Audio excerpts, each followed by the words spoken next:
एक जगह हम कथा गा रहे थे तो एक महात्मा है बांसवाड़ा राजस्थान में। तो अंतिम दिन एक महात्मा है तो एक बात सुनाए, मेरी बात नहीं उनकी बात है। बोले एक जगह कथा हो रही थी तो कथा के बाद महाराज, बहुत पहले की बात, महाराज को बैलगाड़ी पर बिठाकर दान दक्षिणा देकर लोग विदा कर दिए। महाराज के जाने के बाद गांव के लोग चर्चा करने लगे, कितनी अच्छी कथा महाराज ने सुनाई, बताओ। राम जैसा राक्षस नहीं, रावण जैसा देवता नहीं कोई। दूसरा बोला, क्या बोलते हो, उल्टा बोल गए, राम जैसा देवता नहीं, रावण जैसा राक्षस नहीं। अब आधा गांव बोले राम देवता, आधा गांव बोले रावण देवता। अब मचा बवाल गांव में। लोगों ने कहा भी महाराज बहुत दूर नहीं गए होंगे, दौड़ाओ पकड़ो उनको, पहले वो क्लियर करे कि देवता कौन है, राक्षस कौन है। गांव के लोग दौड़े। महाराज देखे कि पीछे से पूरा गांव दौड़ रहा है, सोचे लगता है दक्षिणा छूट गया का मेरा भी, और जल्दी बैलगाड़ी रोके।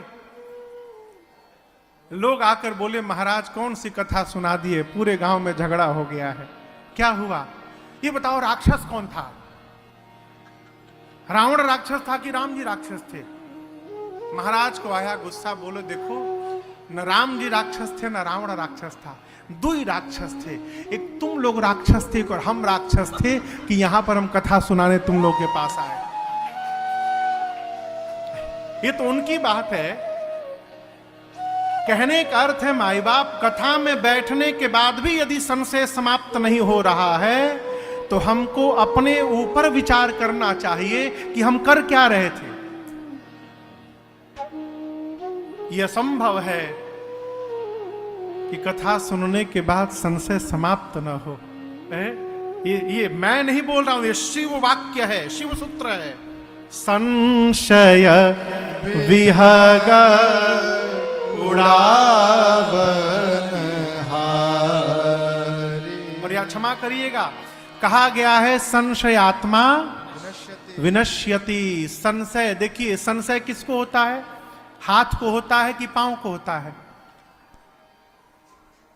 कहिए कहिए, मन को होता है। संशय किसको होता है, शरीर की बीमारी हो जाए तो टिकिया खा के ठीक कर सकते हैं, इसकी बीमारी हो जाए टिकिया से ठीक होने वाला नहीं है। और दूसरी बात, ये बड़ी अच्छी बात, संशय जिसके प्रति होता है उसको कुछ नहीं होता, और जिसको होता है उसका कुछ नहीं बचता। जिसके प्रति हुआ वो तो अपना आनंद में निकल गया ड्यूटी करने, अब जिसको हुआ है वो परेशान, कहां गया होगा, कहां गया होगा, जरूर वहीं गया होगा।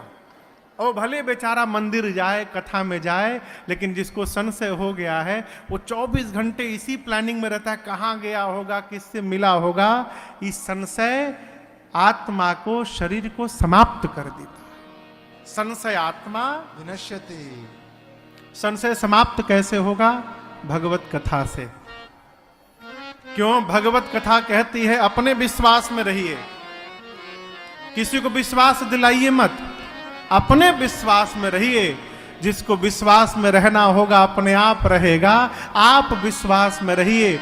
भगवान कब मिलेंगे, अवश्य मिलेंगे, अरे नहीं मिलेंगे ये उनकी समस्या है। भगवान मिलेंगे कि नहीं मिलेंगे ये उनकी समस्या है, दूसरे की समस्या अपने क्यों ढो रहे हो। अपने तो विश्वास में रहिए कि अवश्य मिलेंगे, जैसे सबरी को मिले और केवट को मिले, एक न एक दिन हमको भी मिलेंगे। विश्वास में रहिए और यात्रा करते रहिए। ये कथा विश्वास को जागृत कराती है। भगवान शंकर ने कहा, कितने घाट हो गए, अब चौथे घाट पर कथावाचक ने महिमा नहीं गाई, किसने गाई, श्रोता ने महिमा गाई। जैसे हमारे कथा सुनाने के पहले भैया ही 2 वाक्य सुना गए बुंदेलखंडी में। देखो हम आपको पहले क्लियर कर दे, बुंदेलखंड से हमको बड़ा प्रेम है। क्यों, मेरी ससुराल है वहां पर।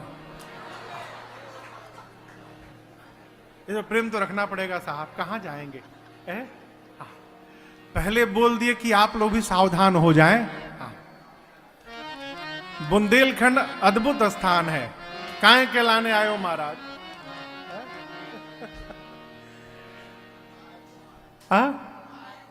काहे को आए? अल्लाने अल्लाने लाने काहे के लाने आए बोलते हैं ना? हाँ सुना हूं मैं, इसलिए बोल रहा हूं।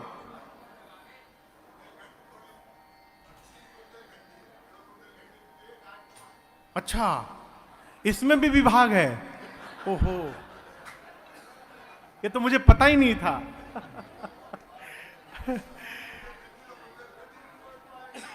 चौथे स्थान पर श्रोता ने महिमा गाई। किसने? गरुण जी महाराज ने। भगवान युद्ध में नाग पास में बंध गए। आप कथा सुने होंगे।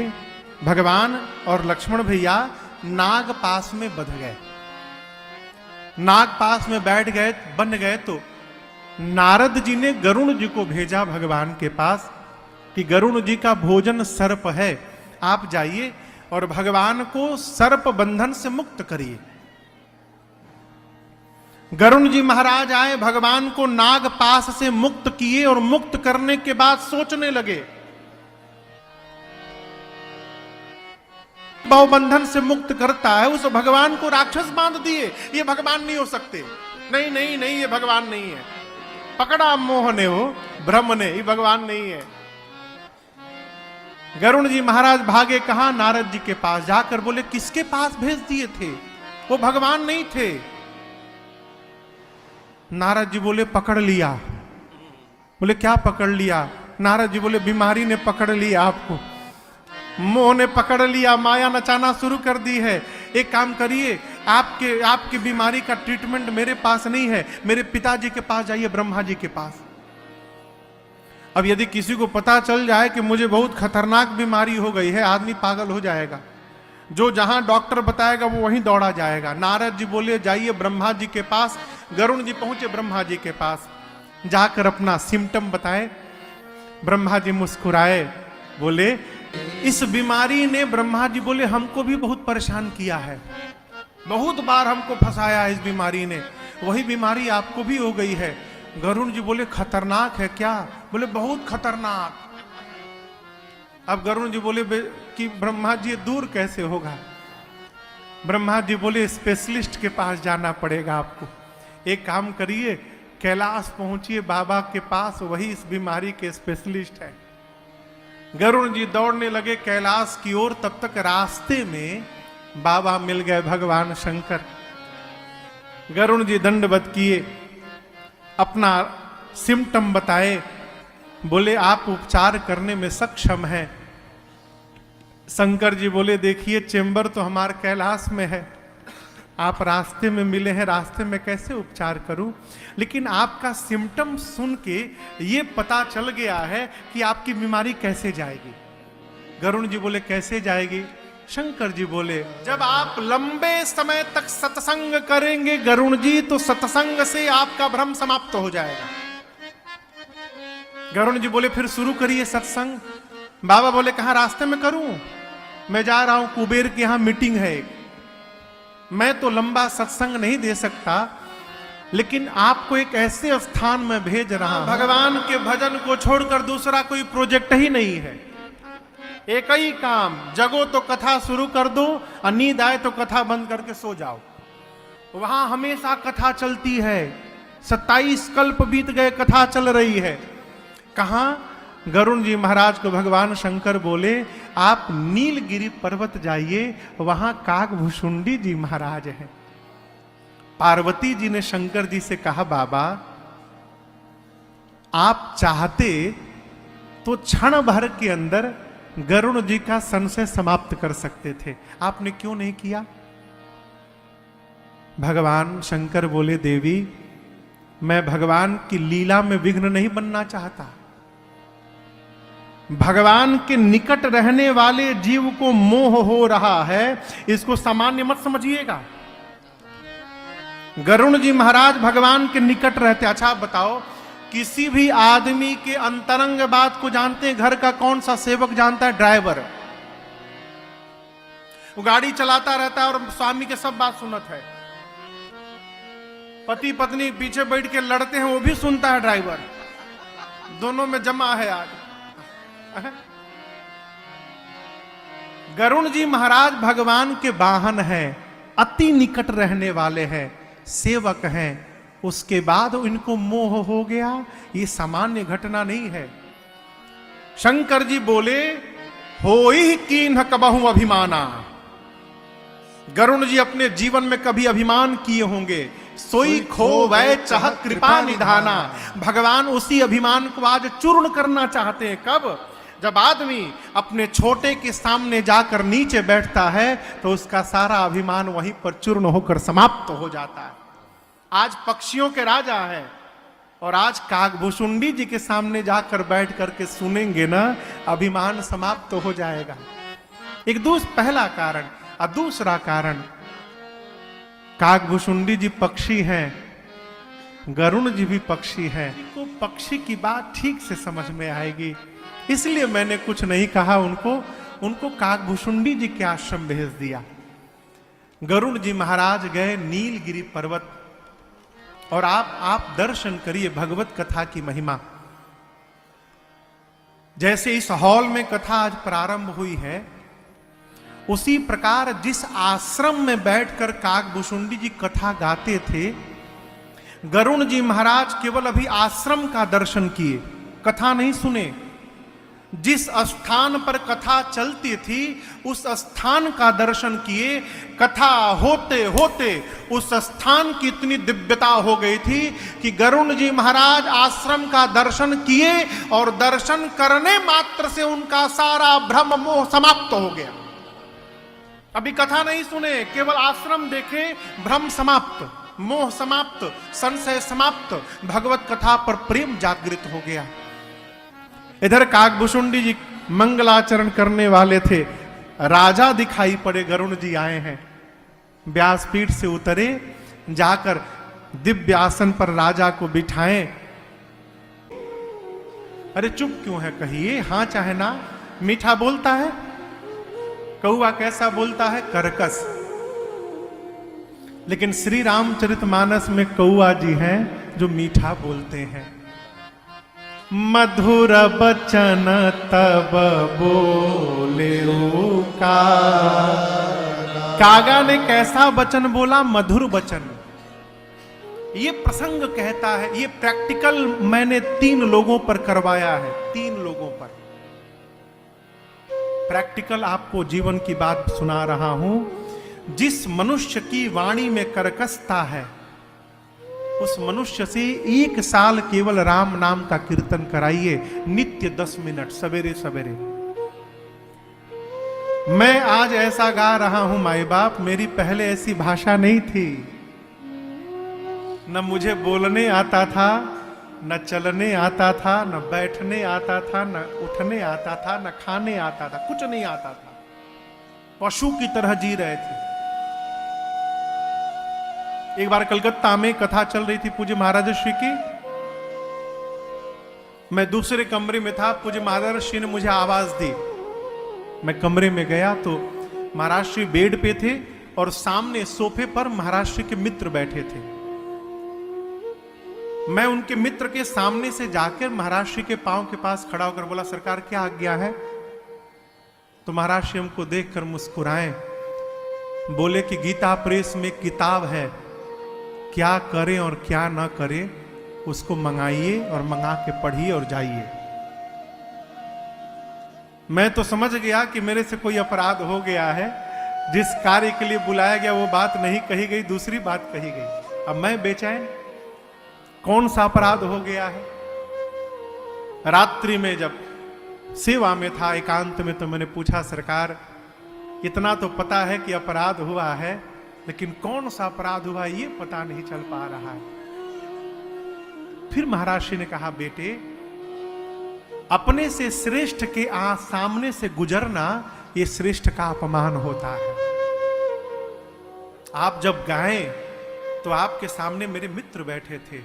स्वामी का मित्र भी स्वामी के बराबर होता है, पिता का मित्र पिता के समान होता है। जीवन में कभी श्रेष्ठ के आगे से गुजरना पड़े तो उसकी मर्यादा है। पहले बाएं हाथ को आगे निकाले, ये पर्दा है। चले, हाथ को आगे निकाले और सिर को नीचे झुका के तब जाना चाहिए। अर्थात सिर झुका के हम आपको वंदन कर रहे हैं और हाथ लगा के हम पर्दे की आड़ में जा रहे हैं। ये संस्कार है और ये मर्यादा है। न बताते तो कैसे सीखता हूं मैं, आप बताओ। इस तरह केवल ये नहीं, एक एक व्यवहार जीवन में कैसे जीना है मेरे पूज्य महाराज श्री ने मुझे बताया। कैसे बोलना चाहिए, कैसे बैठना चाहिए। मैं पहले ऐसे नहीं गाता था। ये तो जब से भगवान की कथा गाने लगा हूं, कथा गाते गाते वाणी में मधुरता आने लगी है और आप सबको कर्णप्रिय लगने लगा और सब लोग सुनने लगे। पहले नहीं गाता था है? जिसकी वाणी में कर्कशता हो उससे 1 साल नित्य 10 मिनट राम नाम का कीर्तन कराइए सुबह सुबह। 1 साल के भीतर वाणी में मधुरता आ जाएगी। करके देखिए। यहां काकभूषुंडी जी ने मधुर बचन तब बोले, मधुर वचन बोले। बोले, हे गरुण जी महाराज, आप क्यों आए हैं? गरुण जी ने कहा कि आपके बारे में प्रशंसा आपकी भगवान शंकर कर रहे थे। मैं आपके पास उनके भेजने से आया हूं। और क्यों आया हूं? गरुण जी ने कहा, देखी परम पावन तव आश्रम गयौ मोह संशय नाना भ्रम। आपके आश्रम के दर्शन मात्र से सारा संशय मोह भ्रम मेरा समाप्त हो गया।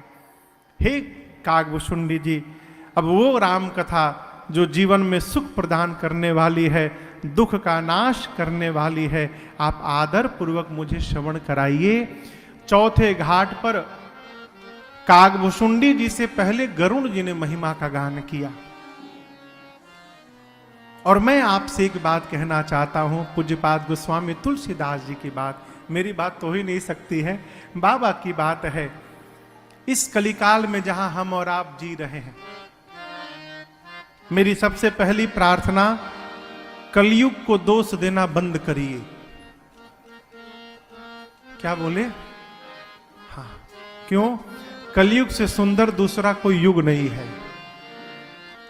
कलयुग ऐसा युग है माई बाप, जहां बिना कुछ किए केवल जिह्वा से राम राम राम राम कह के हम और आप भगवान का दर्शन प्राप्त कर सकते हैं। इतनी सरलता से दर्शन किसी युग में प्राप्त नहीं हो सकता। इसलिए कलयुग की प्रशंसा करिए। गोस्वामी जी महिमा में कहते हैं, 2 काम, राम चरण रति जो चाहा। रति समझते हैं? रति यानी प्रेम। राम जी के चरणों में प्रेम चाहते हैं, अथवा पद निर्वाण, अथवा मोक्ष चाहते हैं। दोनों प्राप्त करने के लिए कई उपाय है। आज से कथा प्रारंभ हुई है। कल हम और आप भूत भावन भगवान शिव और मां भवानी के विवाह की कथा गाएंगे। खूब आनंद होगा। पूरे विश्व से कल बाराती आएंगे। केवल इंडिया वाले नहीं रहेंगे, विदेशी भी आएंगे। तो कल बाबा का विवाह गाएंगे, परशुराम जन्म महोत्सव गाएंगे, उसके अगले दिन बाल लीला, फिर धनुष यज्ञ विवाह, फिर अयोध्या कांड, आगे की कथाओं को भाव के साथ मैं आपको सुनाने का प्रयास करूंगा। अब प्रार्थना है, भाव के साथ यदि आप भी सुनने का प्रयास करेंगे तो 9 दिनों में ही न पूरी थोड़ी राम जी के चरणों के प्रति प्रीति अवश्य प्राप्त हो जाएगी। इसमें कोई संशय नहीं है। आज प्रथम सत्र में कथा की भूमिका, कथा की महिमा, क्या स्वरूप है, कितने वक्ता हैं, कितने घाट हैं, किस वक्ता ने कौन सी महिमा सुनाई, मैंने आपको सुनाने का प्रयास किया। कल ठीक आज कुछ व्यवस्था के कारण प्रथम सत्र था, विलंब हुआ। कल 4 बजे भजन प्रारंभ होगा और ठीक 4:15 बजे 15-20 मिनट बाद ठाकुर जी के साथ हम यहाँ पर आएंगे और मान के चलिए 4:30 से लेकर 8, 8:30 बजे तक कल से कथा चलेगी। तो कल हम और आप भगवान शिव और माँ भवानी की विवाह की कथा गाएंगे। जितने लोग आए हैं शायद कुछ लोग जाने भी वाले होंगे, अपने में से तो कोई नहीं जाएंगे ना? अपने साथ जो आए हैं झांसी ग्वालियर से, अच्छा नहीं जाएंगे। कुछ ऐसे वैसे आए हैं जाएंगे भी, सबकी अपनी व्यस्तता है। कुछ जाएंगे तो उनसे अधिक आएंगे, क्योंकि बहुत सारे लोग अभी आने वाले हैं। तो कल बाबा के विवाह में हम और आप मिलते हैं, तब तक के लिए